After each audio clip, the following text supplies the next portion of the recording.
How's it going, EC? Welcome to ECTV. I'm Eric Valencia. And I'm Joseph Milano. Today we've got some interesting stuff brewed up for y'all, starting with some local news as we head downtown to everyone's favorite Regal Cinema. And following that, we've got to tell you about Fandango for Butterflies and Coyotes, La Jolla Playhouse's newest hit that came to El Camino last week. And speaking of newest hits, we'll jump right into everything you need to know about our Wildcat sporting endeavors. With that out of the way, let's hop right into our first segment. Let's head downtown with news to see what's happening with Regal.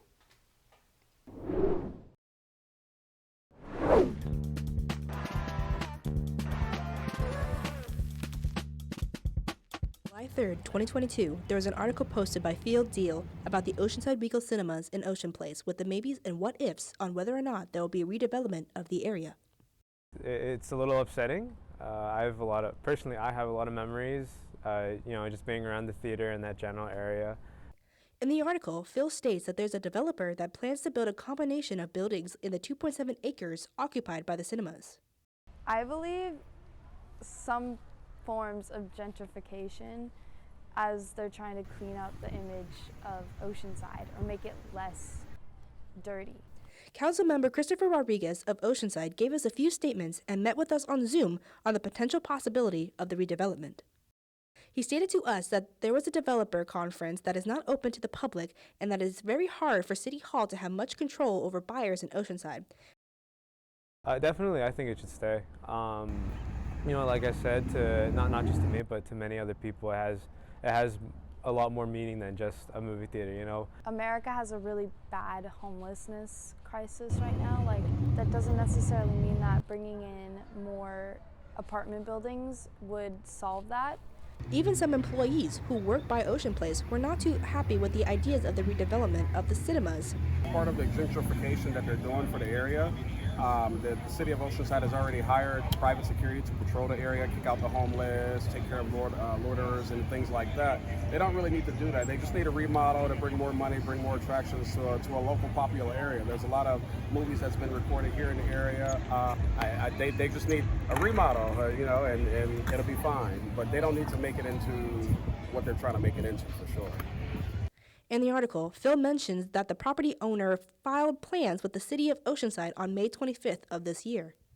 Knowing how expensive California can be, and especially knowing that it's downtown, it's by the beach, it's probably going to be overwhelmingly expensive for the average Joe around here. So to replace that with residency is kind of whack. So I personally would much prefer to keep that a communal area. With this in mind, it was also brought up to attention that recently, because of the pandemic, it has affected the attendance of customers and many haven't been coming to watch movies at this location. To read the full article, the agenda from the developers conference, and to get involved with the Oceanside community, click the links on our latest post on Instagram at ECTV on the Prowl. This is Chloe Hewson with ECTV News. Back to the studio. Thanks, Chloe. Man, I've got to say, seeing that theater go would be kind of tough. Yeah, it's the spot downtown. Exactly, man. Now, from one theater downtown to our own here on campus, I'm going to throw it to Arts.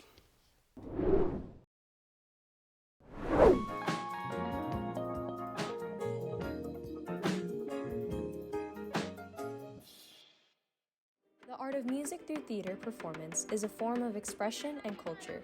The La Jolla Playhouse production of Fandango for Butterflies and Coyotes highlights the art and cultural experiences of migrants. In the theater, you're really engaged with living, breathing people, telling you the story, and it just hits you in a different way, that almost like an elder telling you a story.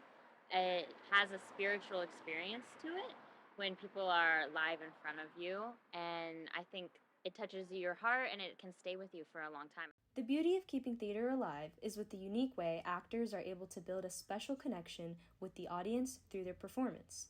The audience is then able to leave knowing that their own experiences are known and reflected through music. We all struggle with the same things. We all have the same hopes of a better life, of dreams coming true, and for me it's the same. I'm also Dominican, just like Rafaela, and also came here to follow a dream. And as long as you have community, you can get through it, and it's gonna be hard, but it's lean on the people that make you happy, that bring you joy in those moments. So yeah. I relate to that character in that she is the nurturer of the group. We are all working through journeys of our own, and everyone that you encounter is going through a journey that you might know nothing about. No matter what kind of a pretty face they put on it or a smile they plaster on, I think it encourages us to sort of treat each other with a little more kindness, a little more tenderness, and to see the humanity in others.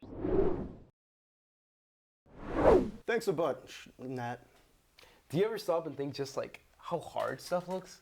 What do you mean? Like the acting or like putting the play together? Like the acting, sure, but like, I don't know, just performing live in front of all those people? Oh yeah, no, like 100%, man. It'd be like doing this, but completely live with a ton of people in front of you, and your teleprompter isn't right in front of you at the same time. Actually, it might be a bit more difficult than that. Yeah, it seems pretty rough. But speaking of stuff that's pretty rough and gives you a rush, let's go to ECDC and Palm. As we kick off our 2022 to 2023 school year, our El Camino Dance Company, ECDC, and Palm have had various performances, from football halftime shows to pep rallies.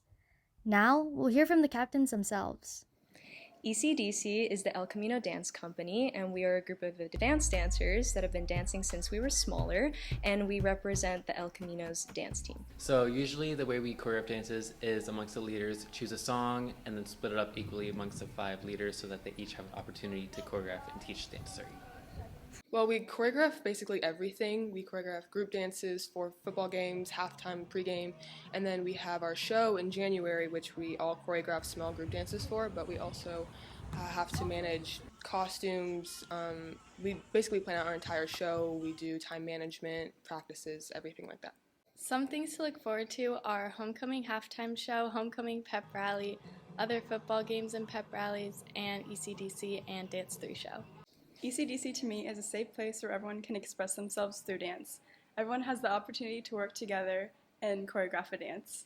So Palm is our EC varsity dance team. It's different from ECDC because that's our dance company, but Palm is basically cheer and dance mixed together because we dance with pom-poms and we do competitions and we compete regionally and go to nationals. Daily practices consist of focusing on our next performance. Sometimes it's football games or pep rallies. Upcoming performances we have are the rest of football season, pep rallies, basketball games, and then we also have competition season in January. And thank you to the ECDC leaders and the Palm captains. Now, back to you. Thanks, Jesse. Joe, could I be 100% honest with you, man? What's up? I can't dance. Really? Like, what do you do at dances? Literally, I just don't even know. My body just doesn't grasp footwork and how to move your upper body and stuff like that. It's honestly just really sad. Let's just move on to a new topic before I start feeling really bad about myself. Yeah, that's pretty rough, but don't worry, I got you. Let's head on over to sports. Maybe that'll cheer you up. You know what? I think you might be right there. Easy just on me! Easy just on go! Ready, go! E! Wildcat! C! Wildcat! H! Wildcat! F! Wildcat! E! C! H! S! E! C! H! S! As LCC and El Camino took the field this past Friday, the Mavericks had proven themselves last year to be worthy of the win and had countered our Wildcats out, thinking they had secured the win before halftime had been called. With the odds against us, our football team had still pushed through all the flags, banter, and the little bit of time left for a comeback, but time was all we needed. We may have been down, but never out. In the jaws of defeat, the Wildcats managed to pry open and pull out the victory for the homecoming crowd within the last quarter, finishing with the score of 23-20, a true minor setback for our major comeback. We spoke to senior player Tosh Tavali about Friday's comeback as well as the program. No, I never doubted that El Camino would win. I knew that we wanted to win it more, especially with it being homecoming and all. And last year we had lost to them in the previous season, so we had to get our get back. It being my last year, I feel like it's very bittersweet, I guess you could say. I mean, I'm happy that we made it all 4 years, but I'm kind of sad that I have to let this go. The EC football program benefited me by making me who I am today. I feel like we have some really great coaches and I have really great teammates. I feel like the energy is really contagious. And so, like, yeah, well, I mean, we're all pretty happy over there. Hopefully, I'm hoping to get some offers in the near future. And if that doesn't work out, we'll probably go PMOR and then transfer out. The Wildcats are hungry and on the prowl. This is Jeremiah, and I'll send it back to the studio. Thanks a bunch, Jay. And that puts an end to this episode of ECTV. Thanks for having me on, man. I really enjoyed anchoring with you, buddy. No, I appreciate you coming on. Well, with sentimental stuff out of the way, be sure to follow us on Instagram at ECTV on the prowl, where we'll be putting up some more bite-sized content for y'all. And remember to catch our next episode as well. I'm Eric Valencia. And I'm Joseph Milano. ECTV out.